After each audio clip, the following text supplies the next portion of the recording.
What happens when a Democrat reporter tries to mock Karoline Leavitt in the White House press briefing room and gets hit with a response that leaves America stunned? It's March 12, 2025, and Karoline Leavitt, the White House press secretary, 29, sharp, unflappable, is standing at the podium, briefing reporters on the National Progress Initiative, some policy about jobs or unity. She's in her groove, answering questions like, "What's the funding plan?" and "How's it rolling out?" with that cool, steady voice of hers. The room's buzzing, reporters tossing out their usual mix of softballs and curveballs when it all shifts. A reporter stands up, Tom, a Democrat from some lefty outlet. He's got this smug tone, like he's about to drop a zinger. "Ms. Leavitt," he says, loud enough to cut through the hum, "I've got a question for you.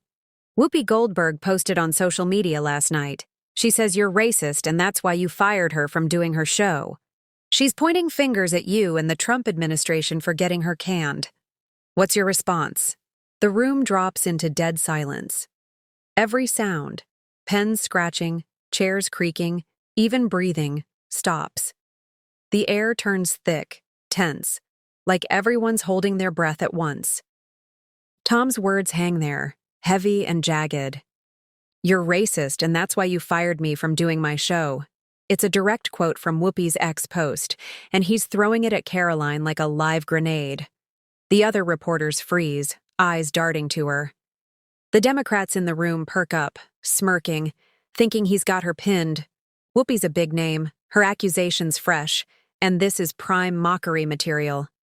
They're waiting for her to squirm, maybe dodge or stutter, ready to pounce on any slip. Karoline doesn't flinch. She adjusts her notes, looks Tom square in the eye, and gives a small, icy smile.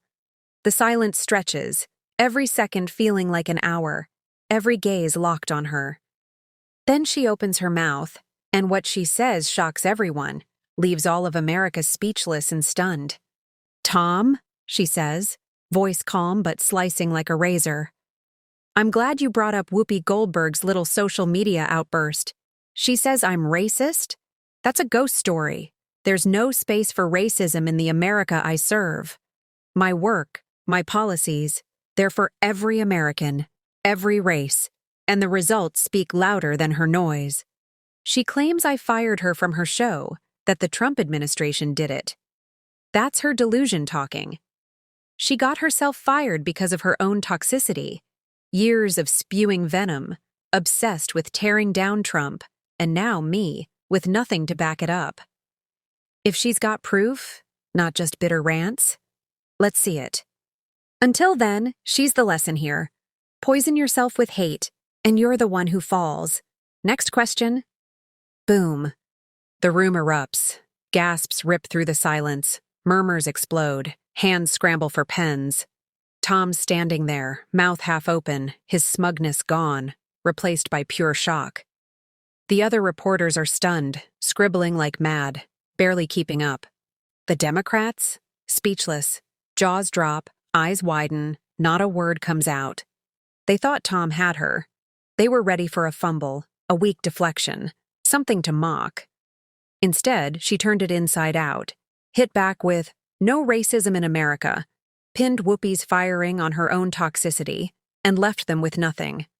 That line, "Poison yourself with hate and you're the one who falls," it's a sledgehammer, and it lands hard. America's watching, and everyone's stunned. The clip hits X like a tidal wave. 2 million views in an hour, then 5, then 10. "Karoline just crushed Whoopi," tweets flood in. "She flipped it.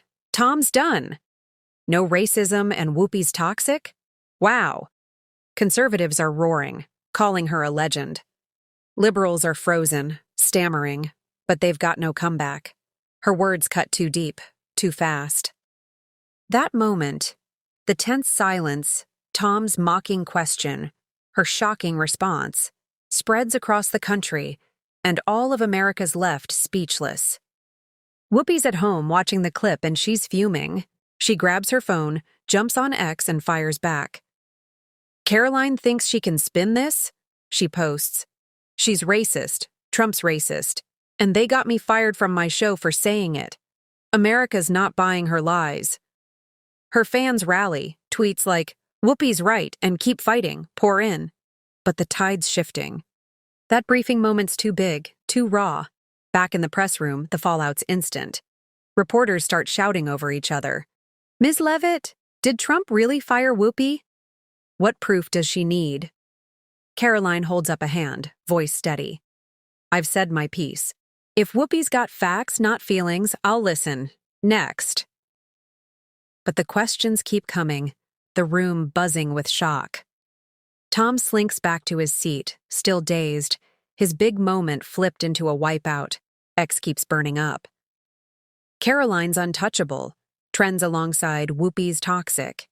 The clips everywhere, TV screens, phones, radio. America can't stop replaying it.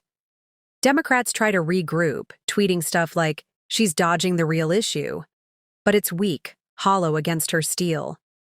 That response, denying racism, torching Whoopi's toxicity, leaves them mute, the nation stunned.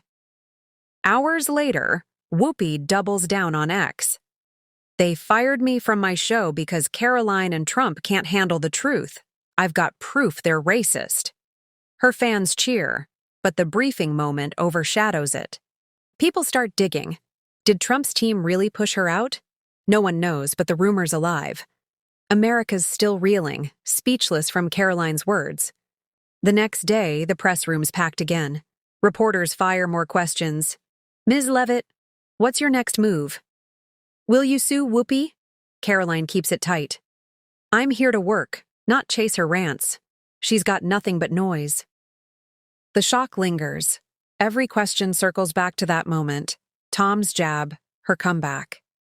Democrats stay quiet, still stunned, no counter in sight. Weeks pass, and that briefing moment's etched in stone. Whoopi's on YouTube now, railing against Karoline and Trump, claiming they axed her show. Her fans stick with her, but America's stuck on Karoline's response. Clips hit millions of views, dissected on every channel. Tom's name fades, his mockery buried. Karoline's still at the podium, every word watched, her shockwave still rippling. America's speechless, stunned, and that moment won't fade.